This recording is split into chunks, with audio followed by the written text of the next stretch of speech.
Welcome to day 18 of my trip around northern Spain. Today we're going from Oviedo to Ribadesella, just over 80 kilometres. Yesterday I'd come out of the mountains to Oviedo. Ribadesella is going to be on the coast. I'd expected this to be a relatively dull day with a lot of urban cycling, but in fact, as you'll see, there's much more countryside than I expected. The downside is that when I expected it to have a lot of good road surfaces, or be pretty much all good road surfaces, in particular when we get to the end of this, I get onto some of the most brutal surfaces I was on the entire trip, including one that was so bad it caused me to lose my cycling gloves. But I'll tell you that story when we get to it. Now we're out of Oviedo and we're heading through the countryside towards the first climb of the day. If you've been following the trip altogether, you'll know I'm now on the return leg. I started off at Bilbao, I crossed the mountains, I followed quite close to the Camino trail all the way to Santiago. I came through Galicia up along the coast, and the last 3 days I've been cycling through Asturias. This will be the fourth day in Asturias. But I've been up in the mountains, particularly the 2 previous days. If you've not watched them, it's worth going back and looking at those. Absolutely spectacular scenery. And now I'm heading down to the coast again before I'll be cutting back up into the mountains again. I really like mountain cycling, and one of the big advantages of touring on an e-bike is that you can do a lot of mountains that you physically would probably not be able to on a more conventional bike, and that has definitely been true of the previous 2 days.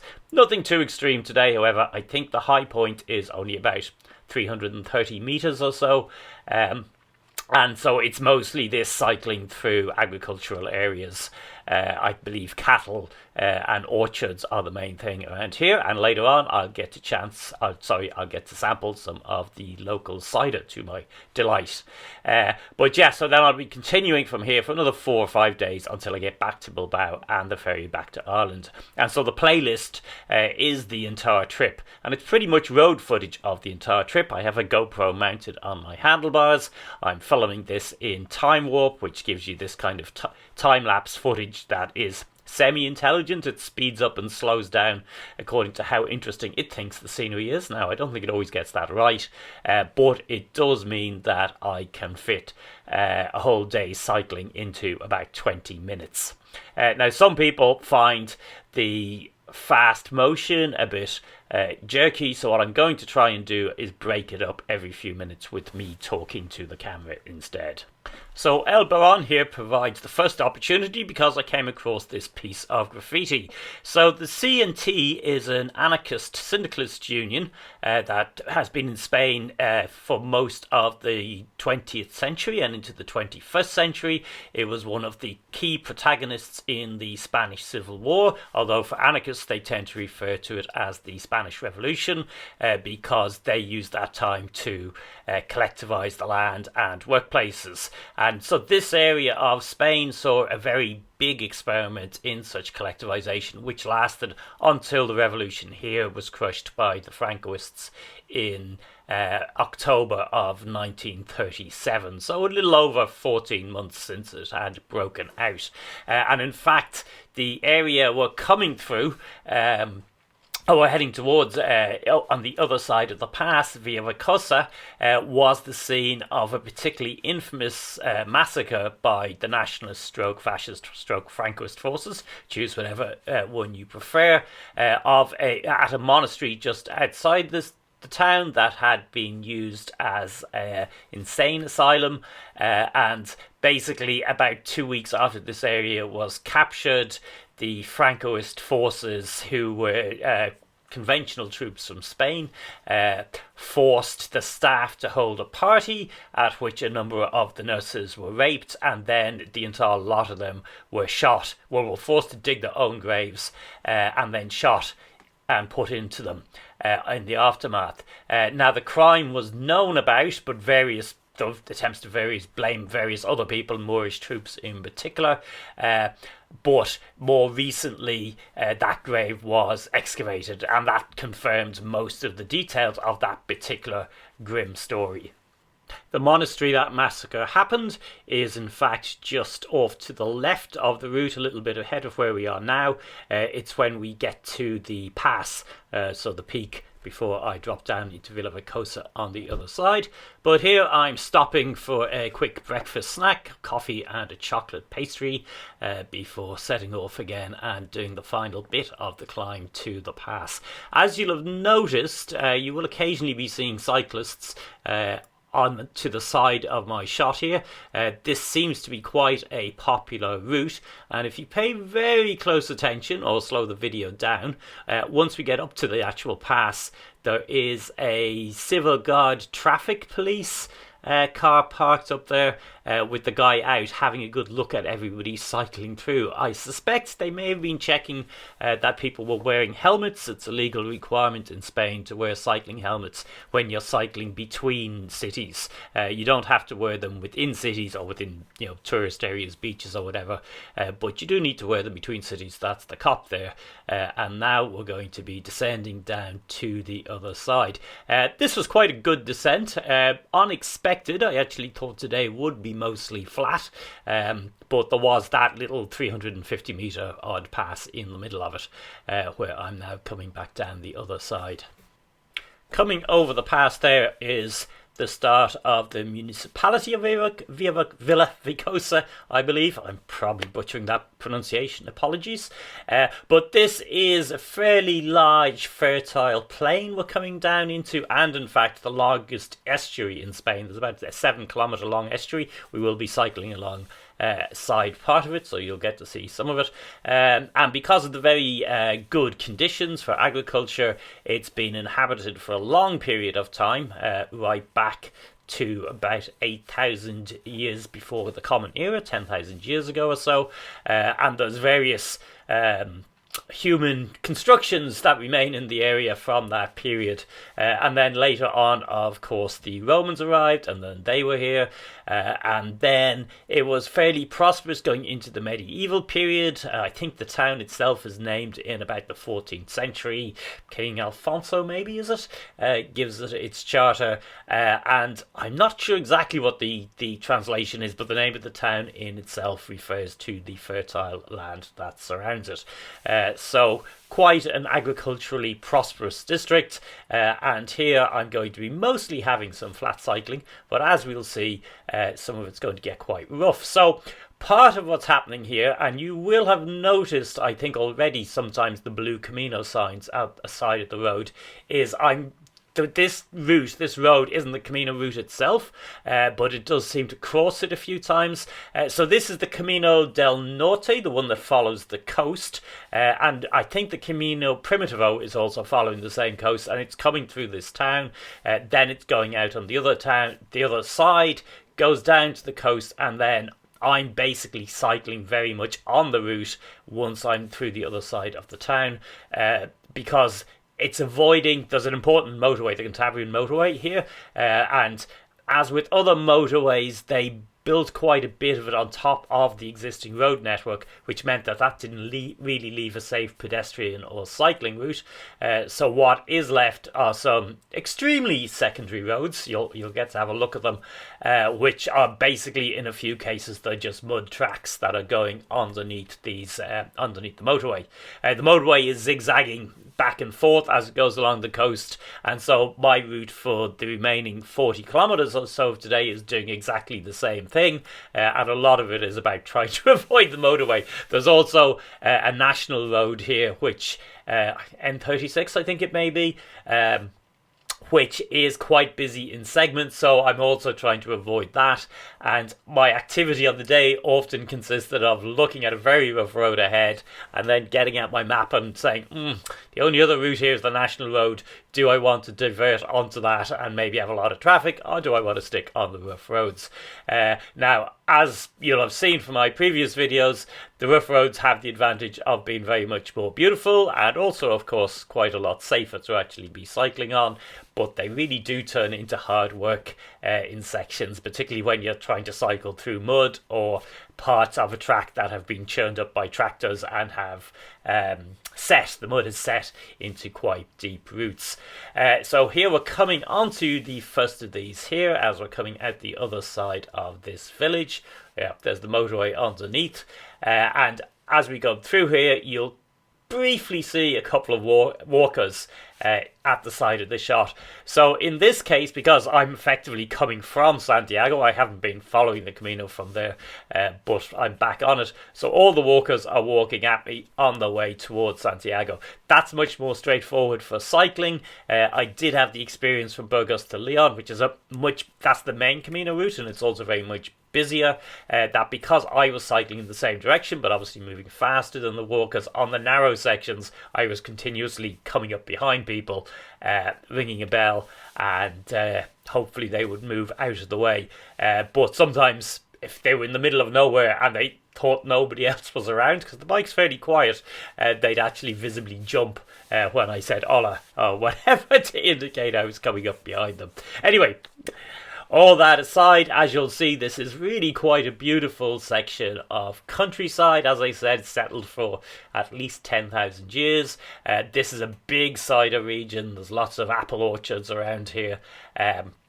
And you're very, very close to the coast. So we'll have a look at some of the beaches, because I actually will be going onto the coast on the other side of the next significant town.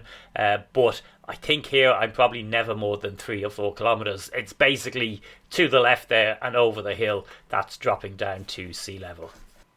So around about here we have crossed into the municipality of Colungo, and we're heading towards the small town of the same name. Now this really has been populated for a very long period of time. There are caves in the region that show human habitation 40,000 years ago.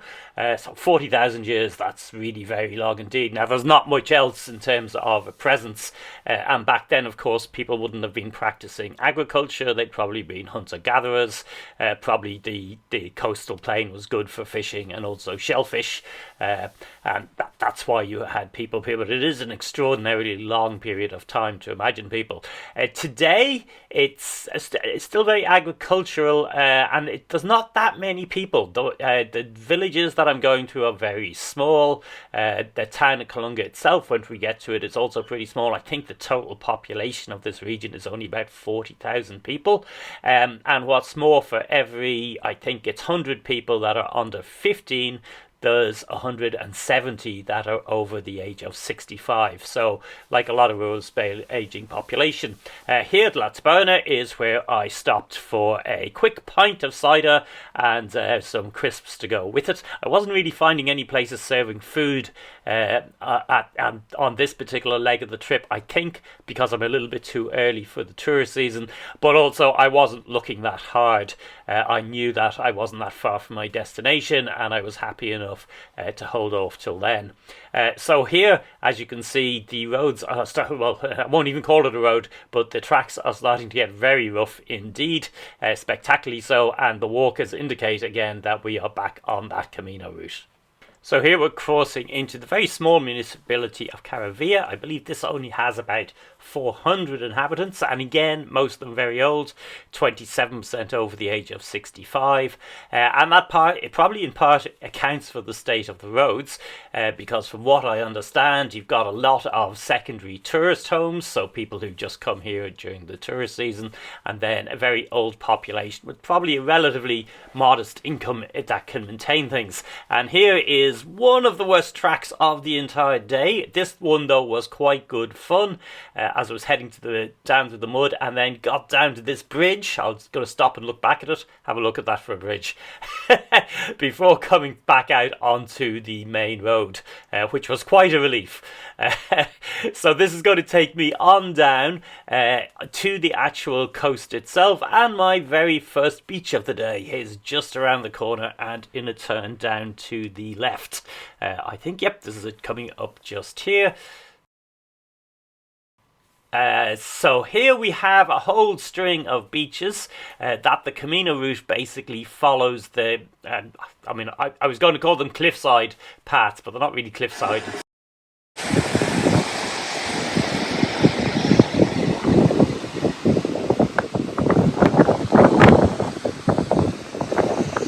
If you go and have a look at the video description, there's a link to the route map in that, and if you look at that, you will see that this section of the coast is kind of pinched off by the motorway, which is nearby, and as a result, there's not that many roads running down to these beaches, and they are quite isolated. So although we're passing people walking them, this one in particular is a place that not that many people get to. It's not that busy even in the summer, and apparently it doesn't have any facilities because of that. So if you are actually traveling this route yourself, either walking it on the Camino or you're cycling it, this might well be somewhere that you could camp. There are a couple of campsites marked on the map in this area. I didn't have a chance to check them out as I was passing, but as well as those campsites, if you look carefully here, you'll see somebody appearing to be wild camping in the car park at the end of this road. Single frame there. And then here's the worst bit of the whole trip. This hill was hellish. In fact, I had to give up cycling at about this point and get off and physically push the bike. You'll see my baseball cap coming into view where I had to do that.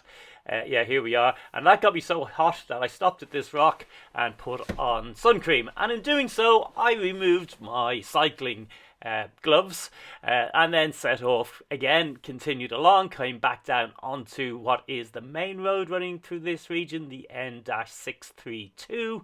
It was pretty hot. I was tired. I really wanted to get to my destination. So I'm coming up the N362. There's a long climb here up to a little village. Yeah, here's the village. And after the village, I'm going to be turning down to the left where there's a bush shelter. So I pull into the bush shelter just to cool down for a minute. And at this point, I realised, oops, I'm no longer wearing my gloves. And I knew I've left them, but there was no way I was cycling back down that hill and over that rough track again. So I had to replace them. Tragically, I'm just back from a trip to Lanzarote where I did exactly the same thing again in similar circumstances, but that's the kind of attrition you face, I think, while cycle touring. As well as reading the description and having a look at the maps, if you've cycled this route yourself or you know anything about the area, please add comments, either correcting me or adding additional information you think people should be interested in. I like the fact that on a lot of my videos the comments have become a sort of further information and discussion board. It's quite useful, even useful for me, because to be honest, this is one of the many areas I would like to go back to in the future. If on the day I was cycling this back in June, you were following my Instagram account, you'd have seen me post these pictures to my stories as the day went on, with a bit of commentary, and at this point probably that commentary was me going, God, I'm really exhausted. So that Instagram account is also called Ebike Touring Life. So if you're interested in what I'm doing on any given day live, I would give that a follow and you'll get an idea of what's going on. These YouTube videos, as you might imagine, take me a while to put together. It's now, in fact, early January in Ireland, and I'm starting to plan for my trip next summer. Anyway, so here we are arriving at Ribadesella. I'm not quite sure how to pronounce that one either. This is a really interesting town, and one of my big regrets is that when I was coming here, part of my intention was to visit the cave at the edge of the town that's got cave paintings from the Paleolithic. I think they're 33,000 years old, 10,000 years old. Unfortunately, I just couldn't navigate the website, which is only in Spanish, and it just didn't seem to make much sense to me. Anyway, I couldn't work out how to book a ticket, and when I arrived and went down on the day, not very surprisingly, they kind of laughed at me when I said, oh, any chance of getting a ticket today? Sometimes places have standby tickets, so it's worthwhile doing. So that cave is back on the other side of the river, up to the left there. It's a very short walk from the centre of town. Worth doing and sorting out for yourself. This is my room. This was another supermarket lunch and dinner, but while walking around the town I ran into some flamenco.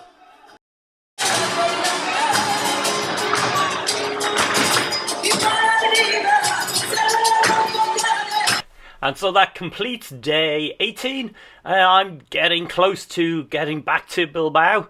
We're 2/3 of the way along the coast there. Tomorrow I'm going back into the mountains, heading for Las Arenas, and that is going to be a great day cycling, including some mountain goats, some great back roads that go high into the mountains. And then the following day is going to be very adventurous because it's going to start off with a big distance and then things are going to go wrong in multiple ways, but principally road closures.